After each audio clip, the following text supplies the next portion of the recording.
One. Hello. Good evening po sa Philippines and good morning sa US. Once again, my name is Gilbert A. I'm 100% from MGI International Company. Once again, ako po ay magpipresent ngayon about the reality and products and about the system ng MGI International Company. So ito po yung ating company, MGI, Miga Gloriang International, Greater Vision, stay young, stay healthy, stay strong, stay faith. So napakaganda po ng ating Greater Vision ng ating company.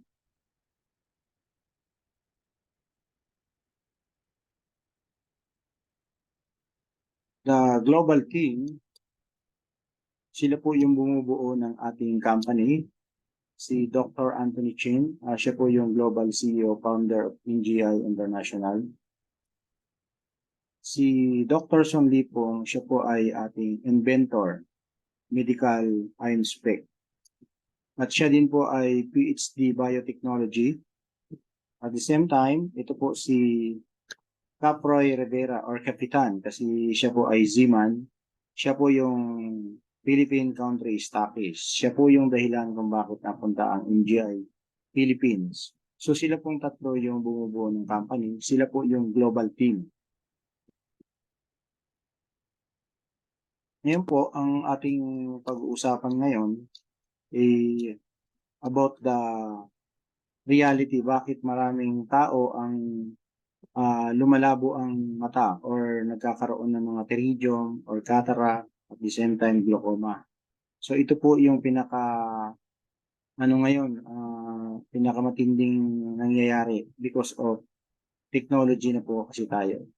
So ang ating pong mata ay pag nada-damage, like example yung ating cornea, pag na-damage po yan, nagiging po tayo, farsighted, no? At saka nearsighted, yung malayo ang pagbabasa at saka malapit. So ito po yung pinakaingatan natin kasi po ito pong ating cornea pag na-damage po yan po nagkakaroon tayo ng problem. At the same time, meron tayong tinatawag optic nerve. Kapag yan po ay na-damage ng mga blue light, ay yan po ay nagiging delikado, pupunta po yan doon sa ating bato. So, ano ba ang kadahilanan bakit ang tao ay nagkakaroon ng mga matitinding karamdaman yun? Number one, yung tinatawag na deficiency or exposure. Exposure po tayo saan? Sa mga, kasi polluted na po ngayon ang ating bansang Pilipinas, no? So, ito po yung nagiging problem doon sa ating mga vision. Sa mga usok ng sasakyan, at the same time yung init po ng panahon. At saka yung mga radiation, yung tinatawag na LED, mga ilaw ngayon, hindi na po tayo safe. So ito yung kadahilanan kung bakit po tayo nagkakaroon ng karamdaman.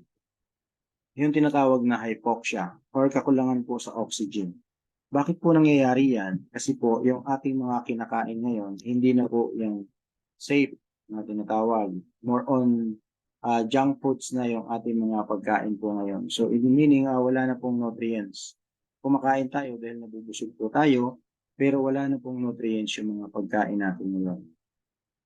Ito po yung mga dahilan kung saan tayo nakakuha ng mga matitinding karamdaman. So ngayon yung tinatawag na genetic or mana-mana. Kasi nga ang sakit daw ay namamana. Akala ko dati ang namamana ay ang kayamanan lang.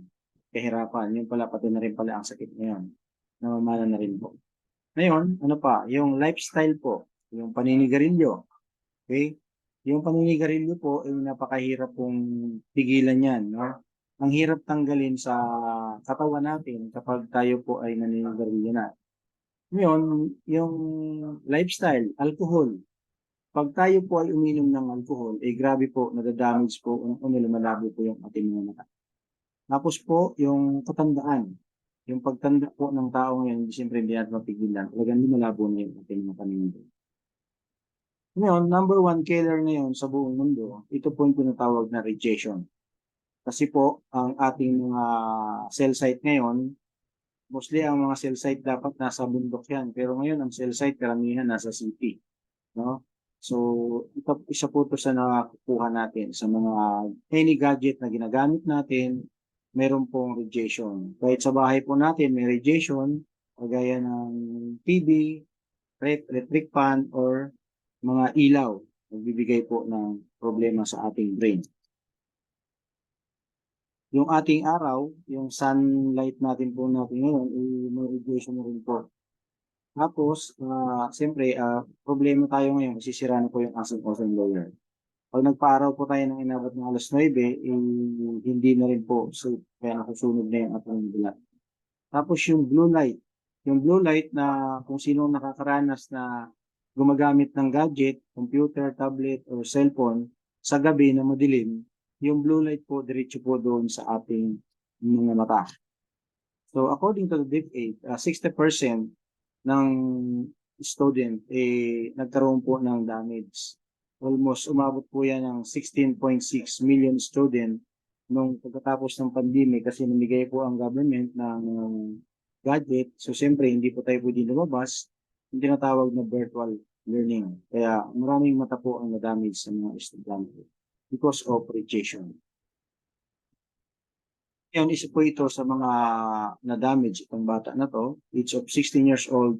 Siyempre po, pag nagbabawad po tayo sa gadget, na malabo ang ating mga nagkakaroon ng kung nagpapwersa yung ating mata, pag nasobrahan tayo ng radiation, lalo yung mga bata, kawawa po sila. Ang paggamit po ng gadget, hindi po dapat magdamagan. Dapat, pinakamataas na siguro yung 1 or 2 hours. Kaya lang yung iba, yung mga bata ngayon, mga teenager, inabot po sila ng magdamag. Kaya yan po ang nagiging problema. Example po ito, isa po ito sa mga naging balita sa GMA Channel 7, 24 hours. Nagkaroon po yung bata rito ng buccal seizure. Ito na po yun. Yung mga na-damage. Nagiging farsighted po tayo, yung malayo magbasa. Farsighted naman po yung malapit magbasa. Stigmatism, yung nagdudubre na po yung ating pagbabasa. Yung sobraan po tayo sa pagbabasa. Tapos yung floaters. Kinukusot natin yung mata natin, akala natin may muta o may nakabara, pero wala po. Ibig sabihin po noon, yung oxygen circulation ng blood doon sa ugat ng mata o yung mga bara-bara. Yan po, kaya nagkakaroon tayo ng floaters. Tapos, yung diabetic. Sa mga diabetic, ito po yung nangyayari, lumalabot po talaga ang mata ng ito yung normal na paningin, ito na po yung may mga malalang diabetic.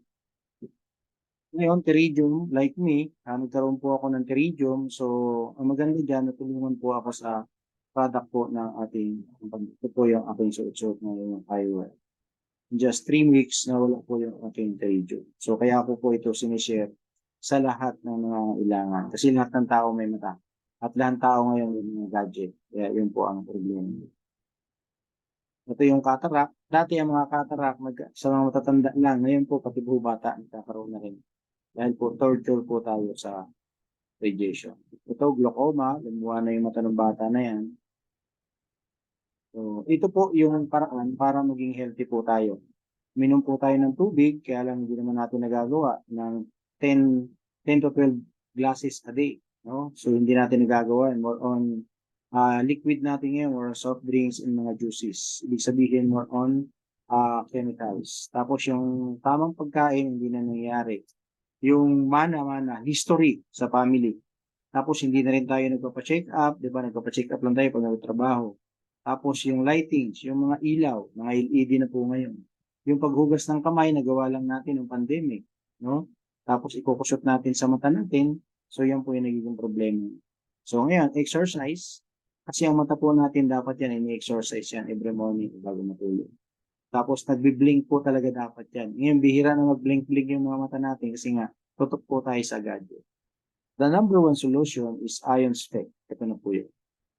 Ito po, may video na po dito pero hindi ko na patatagalin po panoorin to. Si-share na lang po namin sa inyo. Ion spec is, ang kanya pong element na nandito, yung tinatawag na black tourmaline stone. Si black tourmaline stone, siya po ay nagbibigay ng natural oxygen. 99% oxygen po ang binibigay po niyan. So, paano siya naging effective po sa atin? Nandito po yan sa frame, wala po sa lens. Yung lens po natin, bonus na lang. Ngayon, nung sinamahan ni germanium stone, nagkaroon po siya ng tinatawag na 72 kinds of minerals. So, yung minerals po, nagkakaroon ng strength yung tao kapag nakakauntik po tayo ng minerals. Kasi ang minerals po, sila po yung dumadaloy sa maliliit na ugat natin. Ang vitamins po, sila po yung dumadaloy sa malalaking ugat natin para gumanda po yung ating blood circulation. So, si black tourmaline po, from Japan po yan, si germanium stone from Germany. So, nung pinagsama po yung dalawa na yan, nagkaroon po yan ng tinatawag na negative ion. So, through technology, nanotechnology, pinaliit. So, nailagay po dyan sa frame. At the same time, meron tayong nanosilver para hindi tayo maghawa-hawa kung magpapalitan tayo ng salamin. Si nanosilver po ay antibiotic po yan, natural antibiotic. Kinagamit po yan ng mga emperor ng araw kung sila ay nilalasyon ng kanilang servidora. Nalalagyan po nila ng kutsara ng silver. Tapos, naglabas siya ng 72 kinds of minerals. Tapos, meron po siyang far infrared. Si far infrared po, nakukuha natin yan sa araw. Yung nagpaparaw tayo ng 6 to 7 hanggang 8. Ang tawag dyan ay vasodilator para gumanda po yung daloy ng ating blood. Para gumanda yung, pag pumasok po si oxygen, gaganda po yung daloy ng dugo, hindi po tayo nagiging may blood. So, karamihan po ngayon naging maintenance. So, makakatulong po ang maintenance for emergency. So, ito po, meron na po tayo dito, far infrared, nandito po sa ating salamin or sa frame. So, sila po yung mga element, no? Meron po tayong malalim na presentation yan, natin lang po kayo. So, ito po kasi ginawa ko ngayon para magkaroon lang po ng idea yung karamihan kasi isi-share po natin sa kanila. So, yan po, ang ating main ingredients is black tourmaline stone, tapos germanium stone. Nung Pro Technology, pinagsama po sila, naglabas po yan ng negative ion. Saan ba nakukuha si negative ion? Nakukuha si negative ion sa mga virgin forest. Diba? Yung hampasan po ng mga dahon, naglalabas po yan ng negative ion. Kasi nung unang panahon, ang ginagamit po pang gamot, yung mga dahon-dahon na yan. Akala natin ang magaling ng gamot si Lola, hindi naman pala. Kasi ang magaling po dyan yung dahon po, kasi mayaman po yan sa negative ion. Nakukuha natin ang negative ion sa mga coals. Yung bagsak ng coals sa tubig, tubig sa tubig, nagkakaroon po yan ng friction na tinatawag. So, nagbibigay po yan ng negative ion. Tapos pagkatapos po ng bagyo or storm, yan, naglalabas din po yan ng negative ion. So, sa mga beaches, mayaman po sa negative ion, kaya po yung mga tao pag summer, pinapunta sila ng beach kasi anti-stress po yun. Lalo kung humampas yung alon sa atin, malakas po tayo doon pagdating sa beach. Pero pag uwi natin, pagod na tayo kasi walang po yung negative. So, dyan po nagmumula yung mga negative ion na nandoon po ngayon sa atin. Ano ba tayo gagawin yung negative ion? So, nandito po sa baba, nagbibigayos po siya ng blood pressure, blood vessel. So, marami po siyang i-cleanse, tapos nag-detox po siya. So, marami pong nagagawa ng ating negative ion. So, ngayon, ito yung ating lens. Anti-UV light, anti-blue light, at the same time, hindi po siya naka-design ng may grado kasi po, para po lahat pwede makagamit. Bonus na lang po yung ating lens. Meron po tayong BPAD, naka-approve po tayo sa BPAD as a medical device. Ang mga medical device po, kagaya ng wheelchair, yung higaan po sa hospital, medical device po yan, tungkod.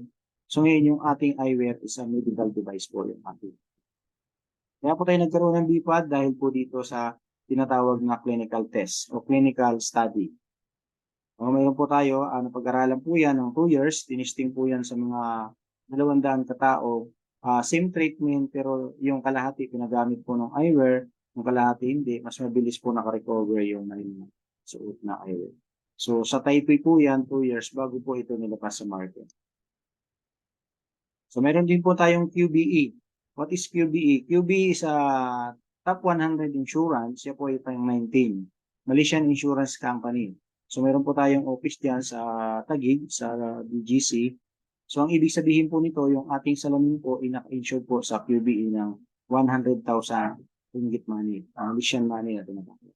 So ang ini-insure po dito, like mga big bike, yung mga pyesa po niyan, yung mga sports car, ini-insure po diyan. Any product na quality, nagpapa-insure po sa QBE insurance. So ang ating eyewear, naka-insure po siya sa QBE. Yung 500,000, ang isang ringgit po is 13 pesos, ibig sabihin 6.5 million. For me, kaya ako nag-join dito, kasi because of QBE, akala ko makakuha ako ng QBE kasi marami akong babayaran. Pero hindi po nangyari. Gumaling po yung aking trading. In short, upon fixed operation company sa Philippines, wala po nakapag-claim niyan kasi po lahat po ng tao natulungan. Ibig sabihin ni QBE, pag halimbawa yung eyewear natin, dinala mo sa DOST, pinatesting mo, kung yung mga element na binanggit ko ay wala, makakapag-claim po tayo. At the same time, na-damage yung mata natin sa paggamit at hindi na yun nasundot sa paggamit, ibig sabihin na damage, makakapag-claim po tayo. So, wala po nakapag-claim niya kasi lahat po bumili. Ito po mga testimony, hindi po ito binayaran, talagang lahat po ito ay natulungan. Ito po si Sir Raven, nagkaroon po siya ng retinal explosion na tinatawag. So, ang ano sa kanya, pag inoperahan, pwede mabulag, hindi operahan, mabubulag pa rin. So, hindi na lang siya nagpa-opera. So, nabulag talaga siya. So, 4 years, nabulag. Ngayon, yung kapatid po nito, nakabili po ng eyewear natin, pinagamit sa kanya. In just 4 months, nakarecover po siya. Ito, kahit yung po yung mga lazy eyes, natutulungan po. Tinan mo po yung bata na ito, napakagat pa. Yan po, yung walang salamin, yan yung mata nila, nung nagsusuot na po sila. Yan po. So, naka-recover po. So, ito po, si Kuya, yan, panoorin po natin. Ayan o. Yung mata niya, correct. Pero pag tinanggal po yung ating salamin, yung eye inspect po natin, eh, siya po ay lazy eye po or banda. Yan po. So, ito po, kagaya niya, nung siyempre iba-iba tayo ng, ang reference sa mata. So, pero nung gumamit siya ng salamin po natin, ito 450 ang grado po. 10 days paggamit niya ng products ng eyewear, natulungan din po siya. Nakapag-drive na siya ng car niya, hindi siya gumagamit ng reading glass. Ito po, lagi na sa EO, 12 years siya papalit-palit ng mga salamin, pero hindi po natulungan kasi wala pong salamin na nakapagpababa ng grado. Almost 700 years na wala pong nakakapagpababa ng grado. So, ngayon lang po tayo magkakaroon ng paano bababa ang grado. Yung pagbaba ng grado dito sa paggamit ng ating eyewear is bonus na lang po yan. Ayan, Teridium, kagaya sa akin, ayan, 3 days, 5 days, after using the eyewear, ayan po yung mata niya sa lamin siya. Gumanda po siya. Ito po, cataract. Nakapal po yung cataract niya after 2 weeks, nagnipis po siya. Tapos, nawalan din po. So, itong bata na to, yan, yung glaucoma, ito po, si Sir Max po ang nakapag-serve yan, from Mindoro po yan. So, after using the eyewear, so yan po, 4 months, bumalik po yung kanyang paningin. So, yan po yung ating presentation na ulit-ulit po na pag-aralan po natin. Invest in your eyes, it's going to work for a long time. Welcome po and good evening po sa Philippines and good morning po sa USA. Thank you po sa inyo once again. My name is Gilbert A.